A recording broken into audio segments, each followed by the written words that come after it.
Hello and welcome to the 10th update of a 60-day juicing program or juicing diet.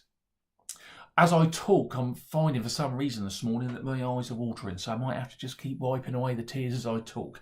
I think the reason why I've got this and why I've got these tears coming is because I've had a setback. I've had a bump in the road.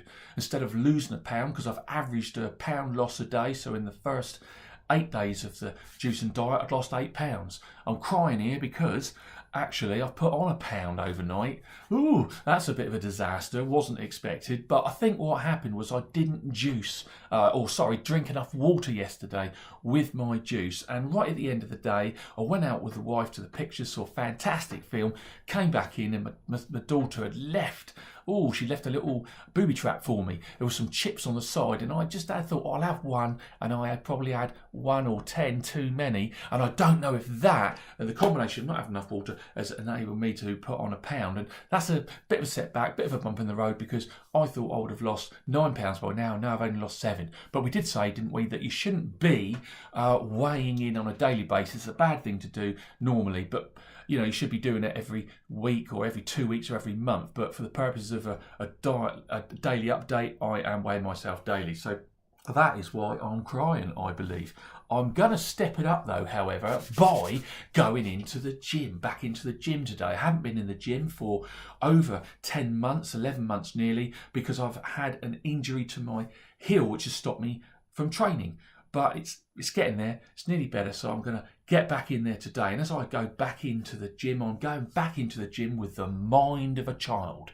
Very important that when you are dreaming, when you're setting yourself goals and targets and you've got some ambition that you want to fulfill, that you employ the mind of a child with your thinking and with your dreaming. And the reason we do that is because children have a fantastic can-do mentality, a can-do attitude, and they just go at things and make things happen.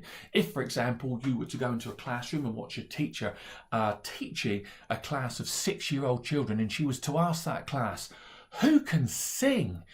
Straight away, that would be a massive, you'd feel the energy build in the room, the excitement would explode. Children would be sticking their hands up and go, Miss, it's me, pick me, I can sing. Every child would be trying to tell their teacher, shouting out, I can sing, it's me, I can do it. Some children might even start singing to prove that they can sing, because they all know that they can sing. And they've got this can't do attitude, and they don't stand back, they just go for it. Move on 10 years, go to the same class with the same children, and the teacher would ask the same question. Now, who can sing? I bet not one hand would go up. Maybe one if there was a noted gifted singer in the class, but basically still crying, but basically no hands would go up, because what would have happened to those children in those 10 years? Life would have happened to those children. People would have come along to those children and said, you can't do this and you can't do that, and watch out for this and watch out for that, and you sing like a turkey. You wouldn't do that, you're going to embarrass yourself. And so they've entered the adult world of low self-esteem, low self-belief, and a can't-do attitude. Because in practice, all those children can sing, can't we?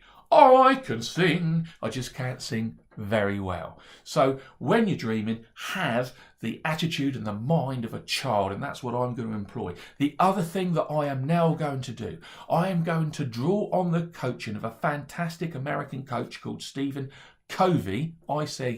It's Stephen Covey, I say Covey. Now, one of the 7 rules of highly effective people is to begin with the end in mind. And so, well, I'm still crying, put on a pound, oh dear, but carry on, get your head up, Dave, get your head up.